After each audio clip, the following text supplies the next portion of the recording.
Hello, everyone, and today Carrie and I are going to discuss suffering. Oftentimes in the world, we have so much suffering even within ourselves. Recently, there was a traumatic experience that happened with Turkey and Syria, and today we're going to talk about the story of Job and how to overcome suffering, how to stay connected to the divine when you're suffering, whether it's the world suffering, a country suffering, or your own personal suffering. Let's get started.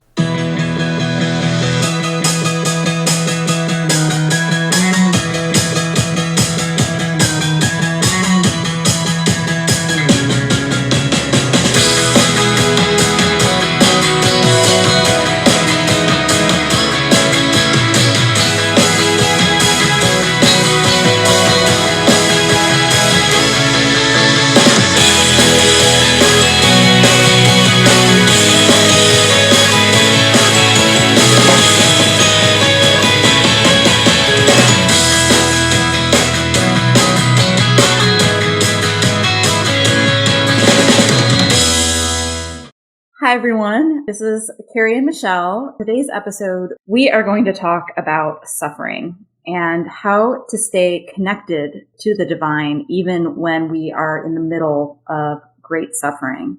And I wanted to talk about this because earlier this week, the world woke up to this terrible tragedy in Turkey and Syria of this enormous earthquake and this humanitarian crisis, an extent of suffering that is difficult for us to even contemplate or imagine. And it would be easy in times like this to really doubt the existence of the divine. And I want to talk about how we stay connected to the divine in times like this. I think this is such a beautiful subject that we're going to be talking about. And also, too, I think even addressing why we suffer. Mm-hmm. That is also another question that has been asked for years and years. And years. For as long as there's been humanity, we've asked this question, like, why do we suffer? And especially, like, why do good people suffer, right? Why is there this suffering in the world? And, in the light of this awful disaster, it got me thinking again. And I was looking for spiritual guidance. And a Christian friend of mine, directed me to the book of Job in the Bible. And I know, Michelle, you know your Bible very well. But for those who need a review, the book of Job is about a righteous man named Job.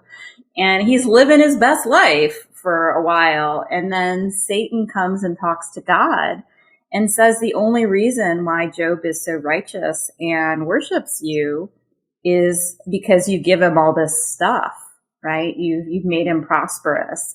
If you take away his stuff, if you make him suffer, he'll turn from you. He'll talk bad about you. And God's like, no, Job is going to be on my side no matter what. And I'm paraphrasing here. It's a little different in the Bible, but when I first heard of this story, it made me think that finally we're going to learn why God allows suffering. There's going to be a lesson here. But in the end, I find the book of Job to be extraordinarily frustrating to read. I don't know. Are you familiar with the story? Yeah, I'm very familiar with the story, but I'm curious, why do you feel like it's frustrating? Well, okay. How to say this politely. But it does seem like, God and Satan are in this dick measuring contest. And poor Job is in the middle of it, right? He gets punished needlessly. He's always been a righteous guy. Like, he's been a good guy. And then because Satan, comes along and says, well, if you torture him, he's not going to be so righteous. Of course, like the great thing about Job, he is truly righteous and he never strays. But it's frustrating to read because, I don't want Job to suffer. I don't want anybody to suffer. And maybe the frustrating thing for me too is like trying to understand how to stay so convinced of the divine light when there is so much suffering in the world. But what is the end of the story? Do you remember the end? No, I don't remember the end. Okay. I'm all hung up on. You're hung up on this? Okay. All right. Well, in the end, he stays connected to God. Mm-hmm. He doesn't deviate. And he continues to worship and serve and pray and be good and do good things for others, no matter what kind of suffering he had. What ended up happening was God gave him even more in the end. And wow, I'm getting chills from that. Yeah. His reward was like double what he had before. And honestly, I see this story as more of a metaphor. I don't really see it as Job actually suffered. I see it as more of like a story that is teaching a lesson about what happens. And as long as you are staying strong in your belief that the rewards come. So, we've been talking about Damien Eccles a couple of times, and using his story, for example, he was so persistent and he stayed very strong in his practice and worship and, channeling that divine energy. And in the end, look what happened. Okay. He got released from jail. Okay. He's not on death row anymore. But look at what happened. His rewards. This man is very famous. Mm-hmm. He's written a lot of books. I'm sure he has a lot of money now. And all of that suffering, he ended up gaining this big reward. In the end, he got rewarded for everything. I mean, he can live a very peaceful life the rest of his life. But I think that there's a message behind all of this, is that no matter what happens, if you stay in that space, you're going to end up being okay. That there's always good things that come from bad things, okay? Mm-hmm. There's always a lesson of growth, and there's always a lesson that is going to move you to another level. Every time that I have suffered something, I learned from it. And most of the time we're so caught up in the problem that we don't look at the lesson. And and I am completely guilty of that, because to be honest, like, in thinking about Job, I totally forgot that he gets restored at the end.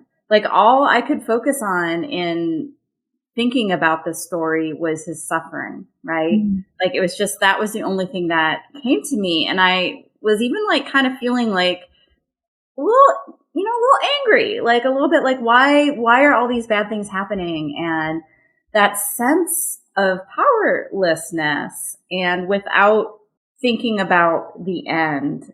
And I think in the middle of suffering, it's very difficult to think beyond it, right? Mm-hmm. I've had a lot of suffering in my life. Mm-hmm.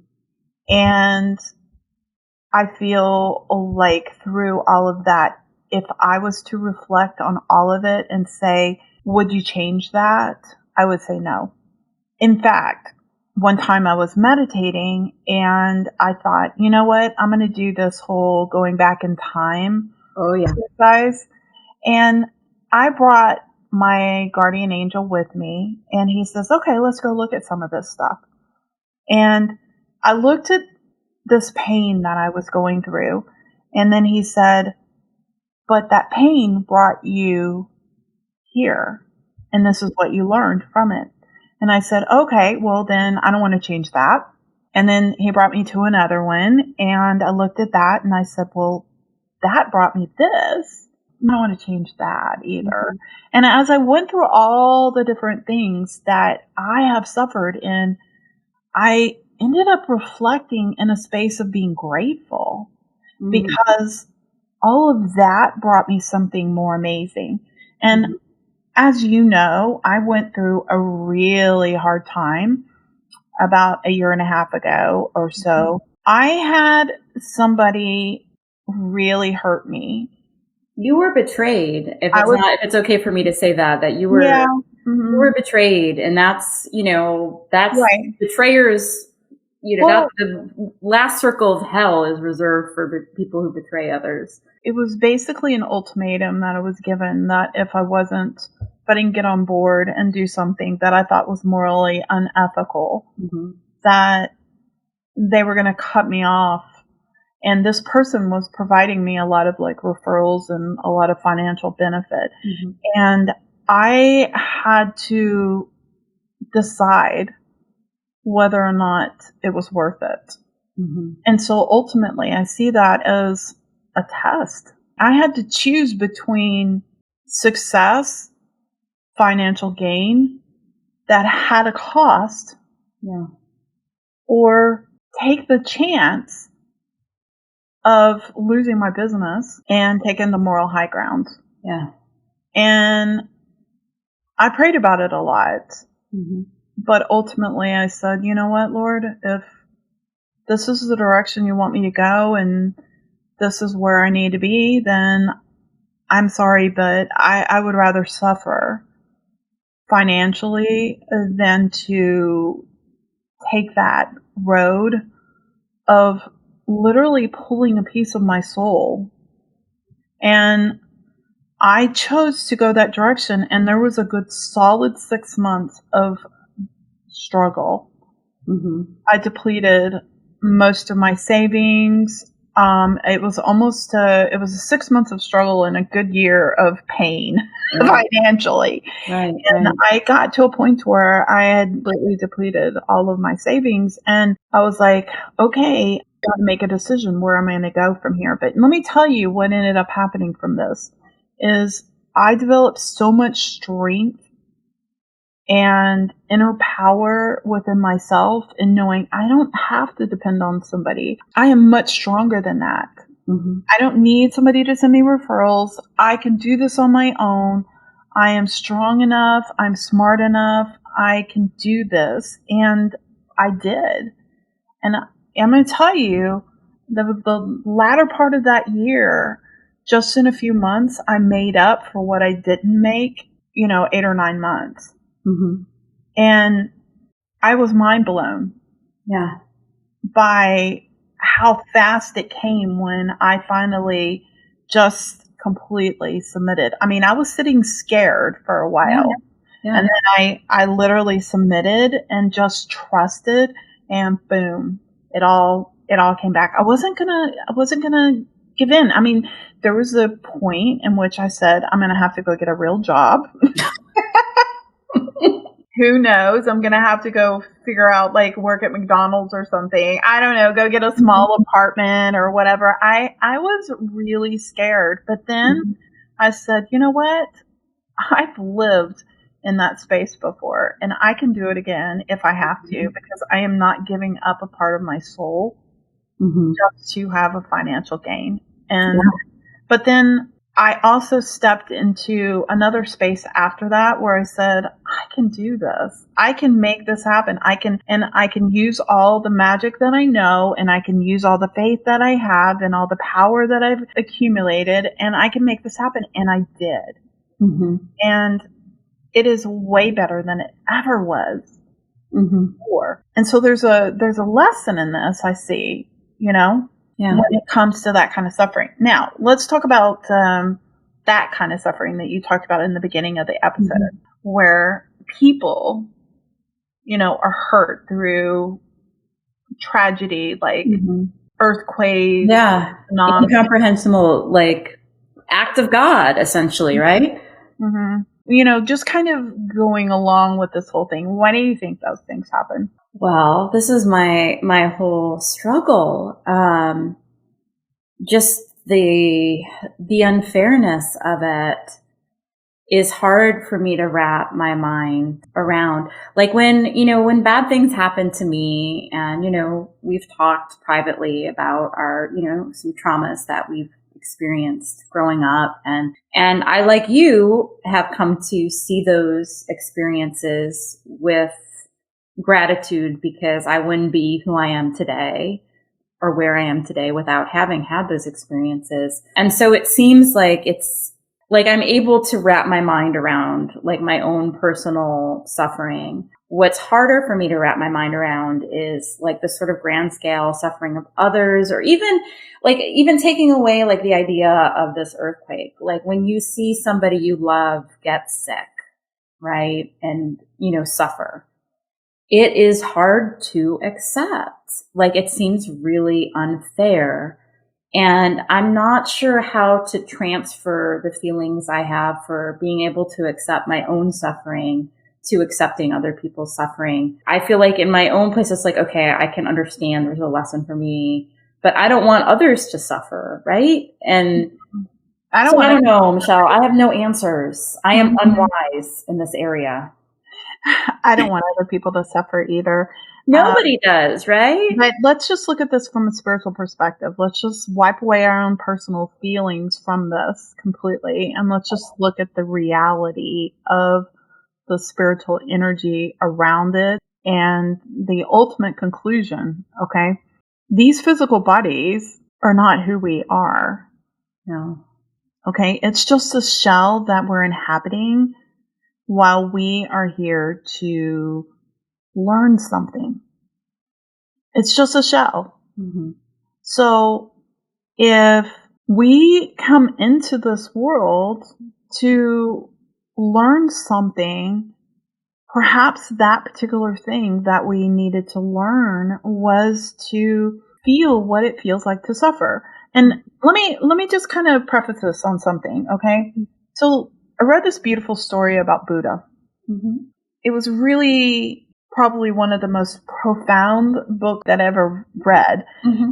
And it was talking about how his father, he was a king, and he had this kingdom, and he built all these walls around his kingdom so that everybody in this place only saw beauty and prosperity and riches and glamour and the whole 9 yards. And a seer came to him and said, you're going to have a child who's going to be the golden child. So he was in the middle of fighting these wars to keep people out of his protected space. And they were coming up to the walls, and he was concerned about that. And so he believed that his child was going to be the next king that was going to battle these people trying to destroy his kingdom. Mm-hmm. And what ends up happening is that he's trying to train his child to be this person. And he says, so you got to marry this woman, and you have to have these children because they're, you have to do all these things.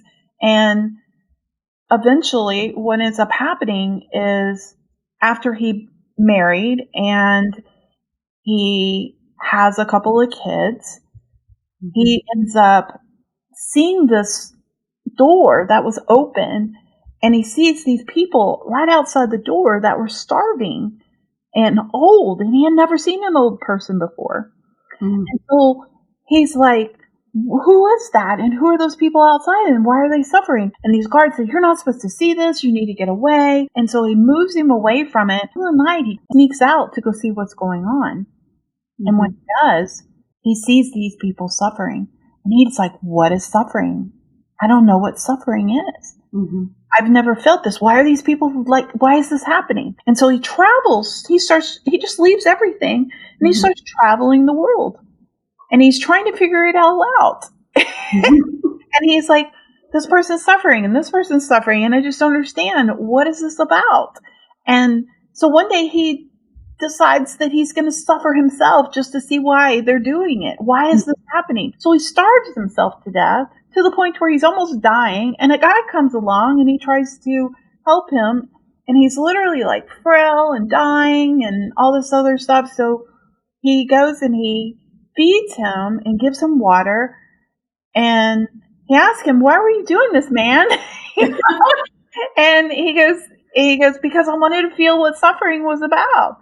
And he said, well, you don't have to suffer. And so he's so confused. Mm-hmm. So he decides to sit on a tree, and he meditates for 5 years. Now, this is all it's a metaphor. It's all a metaphor. I don't know how much of this is true. We do know Buddha existed, but how much of the story, just like all the stories of Job and all that other stuff that we talked about, how much of it's true? but there's always this metaphor behind it. So anyway, he goes and he sits on a tree and he meditates for 5 years. And then finally, he connected with God. He got all the answers. And then he went and he started preaching and teaching to all the people about how to avoid suffering. So the whole Buddhist religion is based on avoiding suffering. Mm-hmm.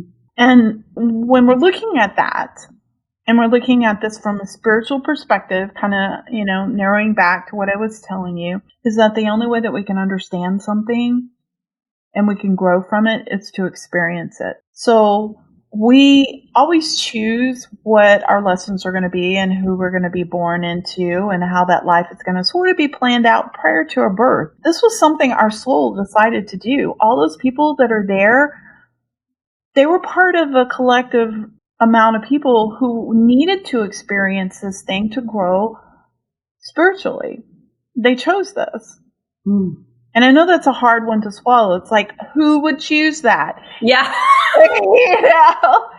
Exactly. It's so hard. It's so hard. It's so hard. Maybe they needed to experience the gift of accepting love or accepting health or to grow past this or to overcome something. A lot of times we can't learn unless we experience, and that's what we do. That's why we're incarnated so many times, is because we're here to learn something. Mm-hmm. If we lived a life of pure bliss, we would never really understand and be able to be appreciative of beautiful things. I had a client once that had a son who was in college, and he drops out of college and he starts hanging out with all these drug dealers, and he's hanging out with them and doing all this stuff. And she said, "You need to help him." He comes to me, and you know what he says to me? It absolutely blew my mind. He said, "I live in this perfect house. Both of my parents are doctors. We have so much money. We have everything. I have never known suffering in my life. These people know nothing, but yet they're more real than my parents." Mm. And he wanted to experience these things because he wanted to see what real was. Mm-hmm. Because he believed that you can only really see your true self when you don't have all this fluff in front of it. Like, what am I like if I was poor? Mm-hmm. Who am I? And that's where we really get defined. Mm-hmm. We don't know who we really are until we experience tragedy. Mm-hmm. We're either going to run, we're going to hide, or we're going to fight, mm-hmm. or we're going to forget that we're suffering and start helping other people. All those things are going to define us. You will find that in the midst of all of that, you will find people that have just lost their house that are over there trying to help other people, even though they've lost everything. Mm-hmm. And you'll find other people that are crying and staying in a space going, help me, who won't do anything to help themselves nor help anybody else. Mm-hmm. You do not know who you really are until you suffer. Mm-hmm. And this defines you. And so you're asking this question about why we suffer. We're suffering to find out who we really are. What are we really made up of? Mm-hmm. And then how can we grow from that? Does that make sense? I'm sorry, I got a little... No, honestly, I wasn't sure where we were going to go with this podcast. It was just, something that's been bothering me. And what you've said is amazing. Like, it's really beautiful. And I'm so glad that we talked about this. I'm finding your words very helpful. Well, I appreciate that. Well, it's true. It's true. So I think there was a reason why, I knew in some way I had to talk to you about this to kind of wrap my mind. Well, there's so many things that you can get from suffering. Mm-hmm. You can learn how to accept love. Mm-hmm. There's a lot of people. I've met a ton of people who don't know how to accept. They know how to give, but they don't know how to accept. Yep. And sometimes being in that space of being able to receive is the lesson in itself. Mm-hmm. And that's a hard one to do, because I know for sure with me, I've always wanted to battle it out myself, figure it out myself. I don't need your help. I'll figure it out. And that was always really hard. And I had to go through a lesson of learning how to receive and be grateful for that, because I didn't want somebody to feel sorry for me. But you're also, by pushing them away and keeping them from doing that, you're also taking away their growth that they receive from helping you. Yeah. There's something, we've said this before, there's something that helps you grow spiritually when you help other people. And so when you're sitting in the space of receiving, what you're doing is you're aiding somebody else's spiritual growth by helping you. And when you do that, you grow too. Yeah, but sometimes accepting help is really difficult. Well, that's part of the spiritual growth. Yeah.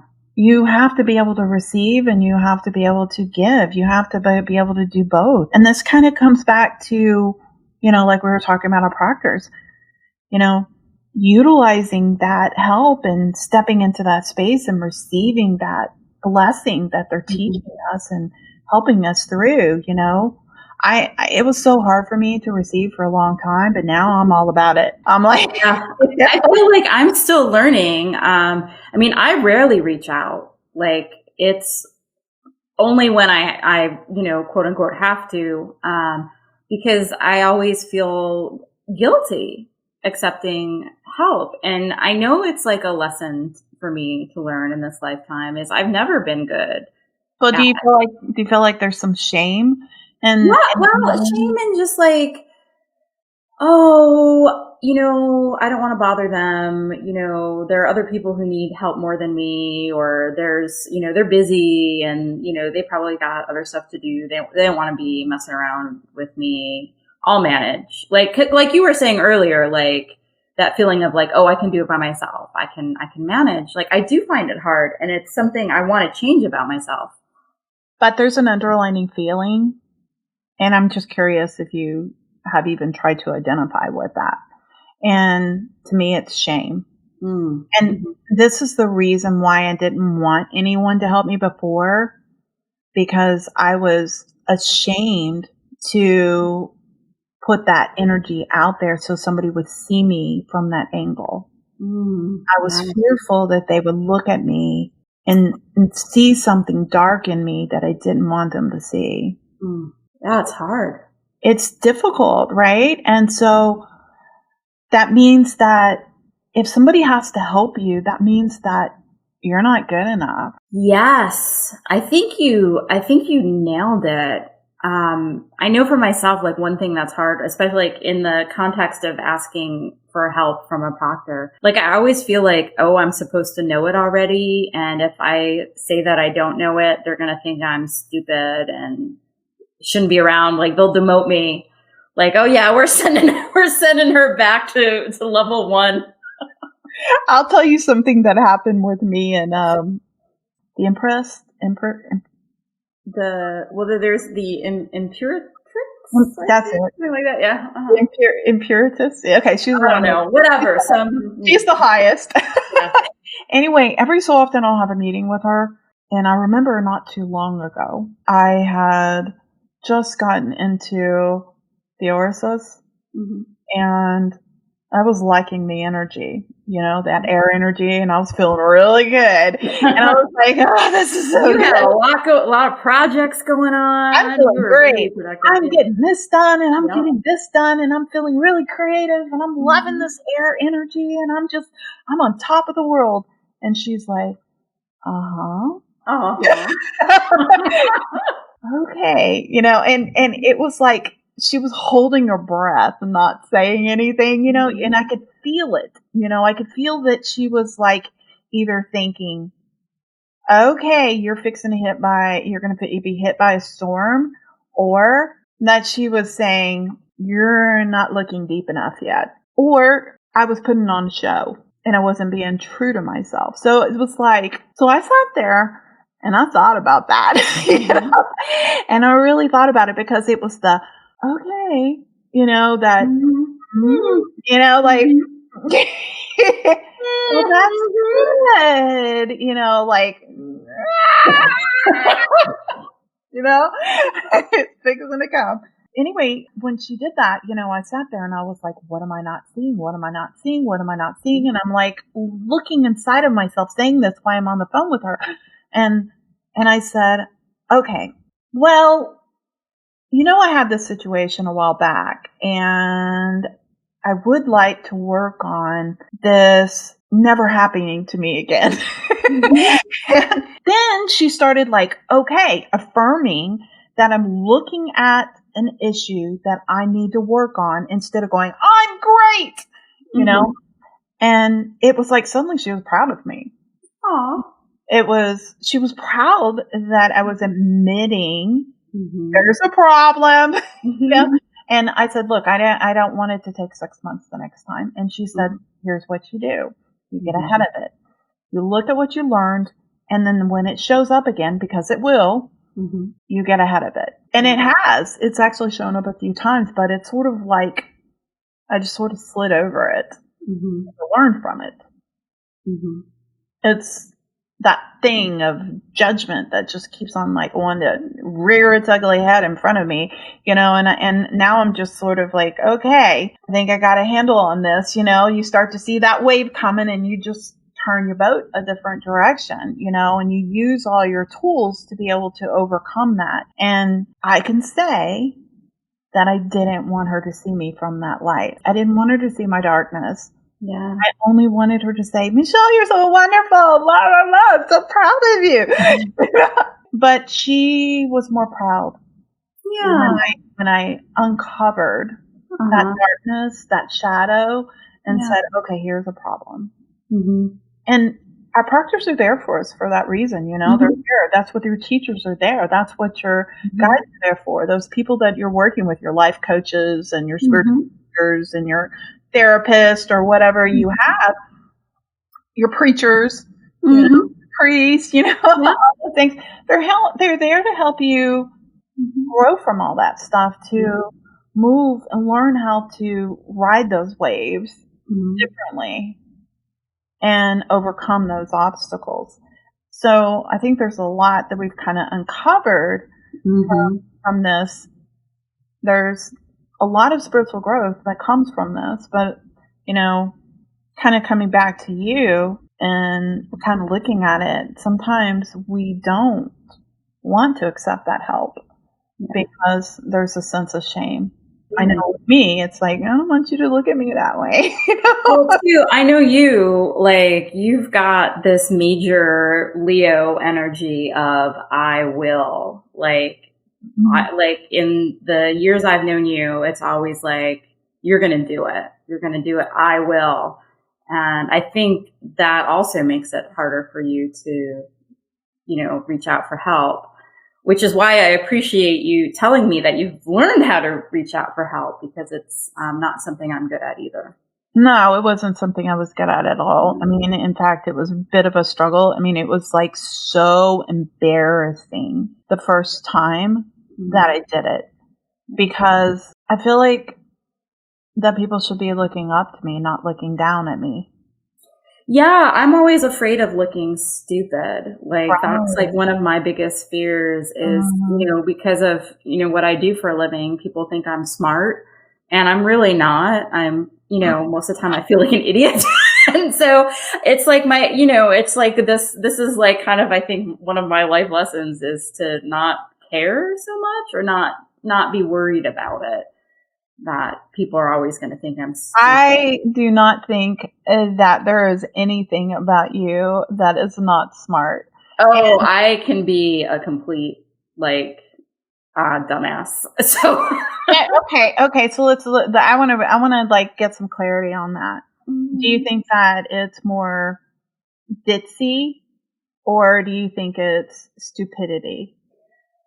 I don't know. I just sometimes feel like more like airhead versus intellect. I don't know. I feel like always like, I'm slow to catch on to things. Like, it takes me longer than everybody else to figure something out, that kind of thing. It's like, oh, I'm a little bit slower to catch on. I'm not getting it as fast. And just always like concerned because, there's always going to be people who are like way smarter than me. And, coming up in physics, I met people who are like legit geniuses, like just totally in, the upper atmosphere with their intelligence. And, you see that and it's just like, oh, I know my limitations. Like, well, my mind just doesn't work that fast. It doesn't work that way.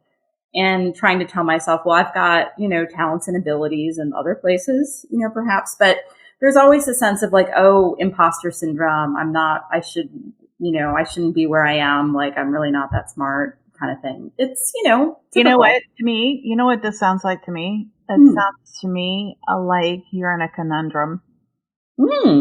And, I say this because it's definitely a double-edged sword for you, because you've also expressed that, and I can't remember which podcast it was in, but we talked about this before, but you've expressed that sometimes you're embarrassed of your intelligence, and that sometimes you play it down to make other people feel more comfortable. Yeah. But then you also don't feel smart enough. And so it's like you're kind of caught in this conundrum. It's like, do I be smart or do I be stupid? Am I stupid or am I smart? Which one is it? Which way do I act? I mean, I can't win. I can't win. I have a suggestion for you. Wonderful. What if you just be? What if I just be? Yeah, I think that's great advice for all of us, right? Kind of just be. Yeah. I mean, because when I look at you, I see one of the smartest women I've ever met. I mean, when I first met you, you were so smart. I was just like, oh my God, I have to be friends with her. She's so smart. She's so smart. I want to pick her brain. I want to dive into it. I want to like absorb all of her intelligence. Well, I do remember when we first met and you found out I was doing physics, like you started asking me all these questions about quantum mechanics. I do remember that. I was just like, oh my God. I gotta know about quantum mechanics. I want to understand it all. Explain it to me. I'm going to be friends with her. She's going to tell me, explain this all to me. Yeah. Because you are that person. You're so intelligent. I also see that there's this other side of you that is so highly intelligent, but because you're so highly intelligent, you put this expectation on yourself to be able to get things that somebody else may not be as intelligent that gets it a little faster than you. So there's different types of intelligence. So I may not have the PhD that you have. You have that, but I may get something a little faster. Oh, well, I've seen that like over and over in our sort of time together, which is why, I gravitated towards you, because it's like, oh, this chick really is getting it.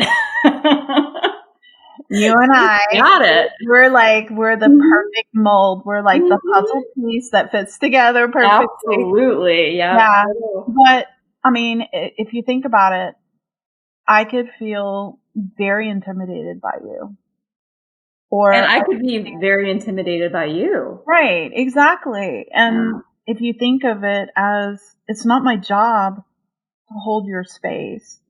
And it's not your job to hold my space. It's your job to be the very perfect, absolute best Carrie that you can be. And it's my job to be the very best Michelle that I can be. And it's going to look different. And so you don't want to hold yourself up to an expectation that isn't your space. And maybe if you want to grow into something like that, you might, the more you do something, you get better at it. But there was a place in time, I'm going to tell you, Carrie, and this was because I worked so hard at it. But there was a point in time when I was in my early 30s where there wasn't intelligence and there wasn't that getting things. Like, There was like missing pieces in my brain. I think we all have experienced that. I remember going to a therapist, and I think it was like late 20s, early 30s, something like that. Mm-hmm. And I was having problems in my marriage.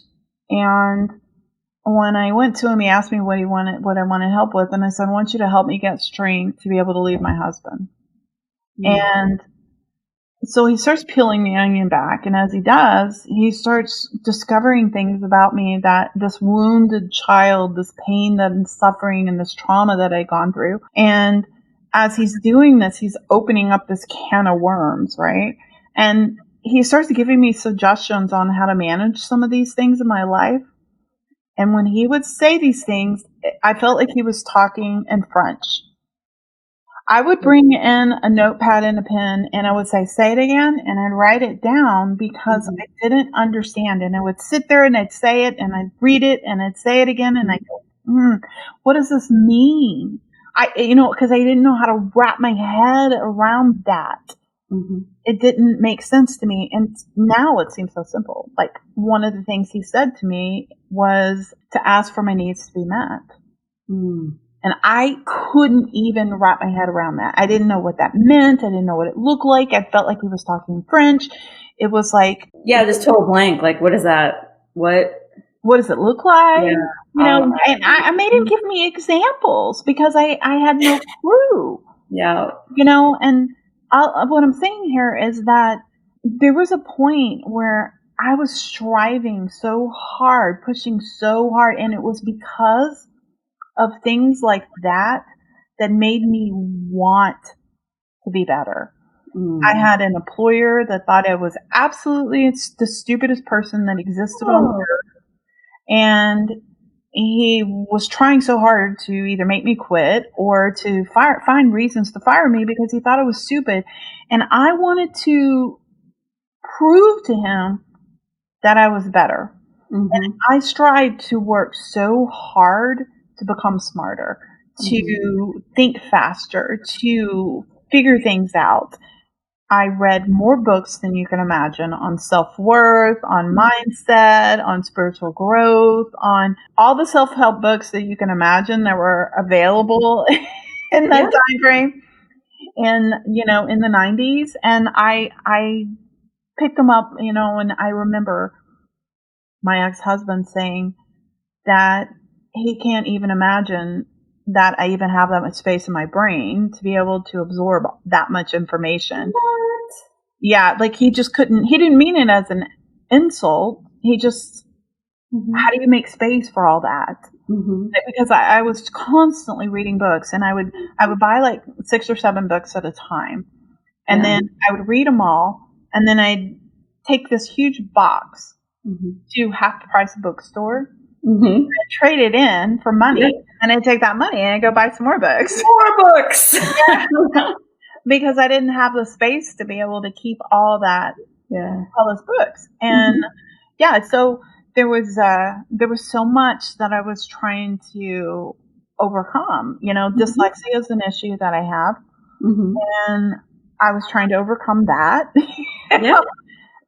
And so for me to retain something that I read or to understand it correctly was challenging. Mm-hmm. I would see something and it would have a whole different meaning or a whole different word or a whole different, I would see that word and I would think it meant something totally different, or I would even think it was something totally different because my eyes would deceive me. Mm-hmm. Mm-hmm. I pushed really hard to be a different person because I desired it really bad. Mm-hmm. And you say, being a Leo, my whole thing is I will. Mm-hmm. Oh yeah. It suits you. I will overcome this. Yeah, I you will learn. I will push and become. I'm still not the smartest chick on the block. Okay. But I will say that I try really hard.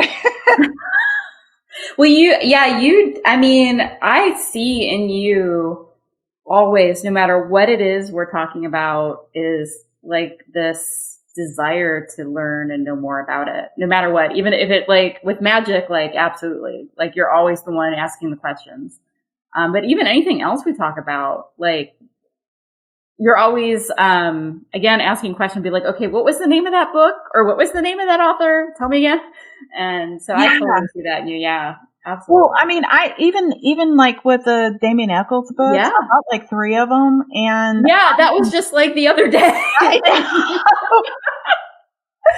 I was like, oh my God, he actually created a couple of rituals that I really like. I'm going to try that. And I'm going to, you're in it. Like you dive in. I love that about you. It's like one of my favorite things about you is just how you like, just go for it. I went into my phone and I earmarked some of those. I put in the timestamp that he was saying certain things so I could go back later. Yep. And I was literally laying down listening to it while I was going to bed. And I'm listening to it.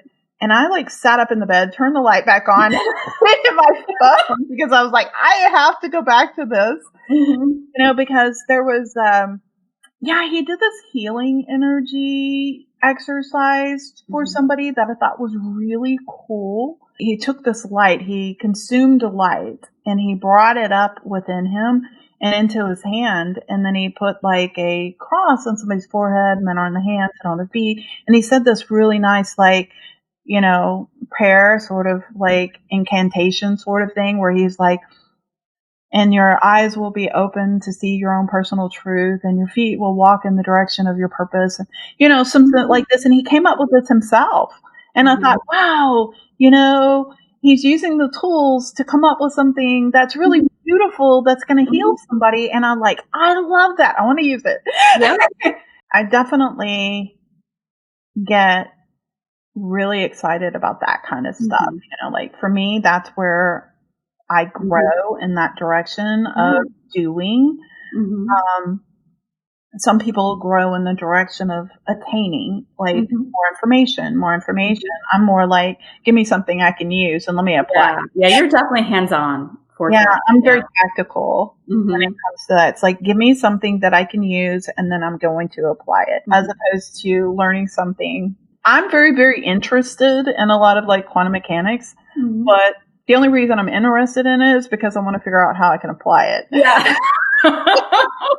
Yep. So it's like, okay, so if I understand the science of this, I can use it. This is what I want to understand. Exactly. So I think that's important. I don't know. Has that helped you? Like, so I feel like we have like totally been all over the place, which is, you know, kind of typical of us.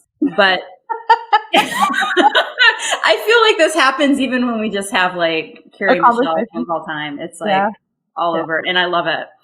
But I got a lot out of this in, you know, what I came to you for today was a way to wrap my mind around suffering.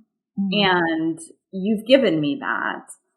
And, you know, a couple things that are just that kind of surface from this, coming from the idea that you talked about of suffering is required for growth. You can't grow without suffering.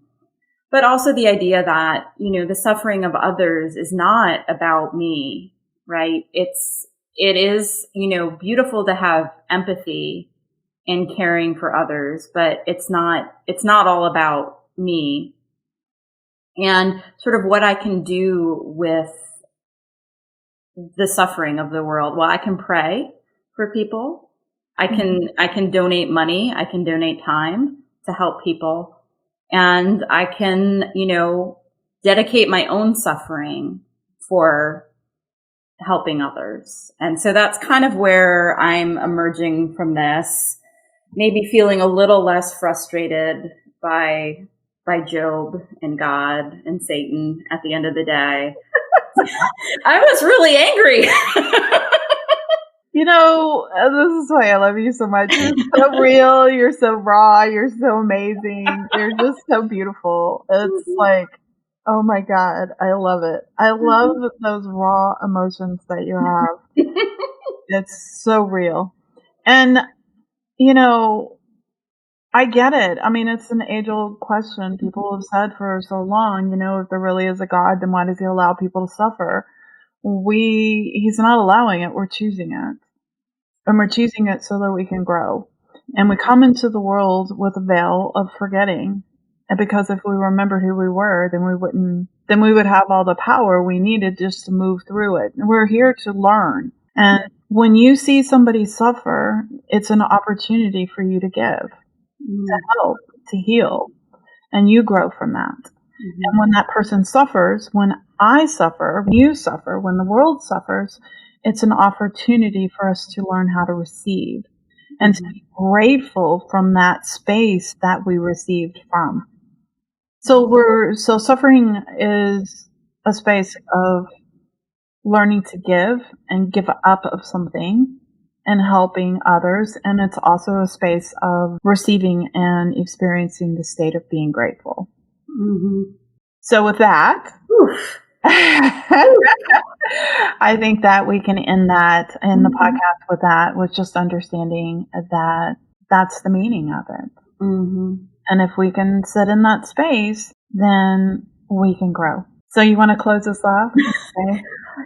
Right. Well, hopefully everybody listening has maybe learned a little bit about the reason for suffering and how suffering is important for growth and not a reason to take yourself away from the divine. In fact, the opposite. It's a reason to grow closer to the divine. And so with that, we will talk to you again soon. Yes, we will. See you in the next podcast. Hi, this is Michelle, and I want to take this opportunity to thank you for engaging in this podcast and taking this journey with us where we are raising your consciousness. Make sure that you follow us on Instagram and on Facebook so that you can actually engage with us, ask us questions, offer some suggestions, or anything that you would be willing to, throw out there for us. We want to engage with our public. We look forward to hearing back from you and starting this journey. See you next time.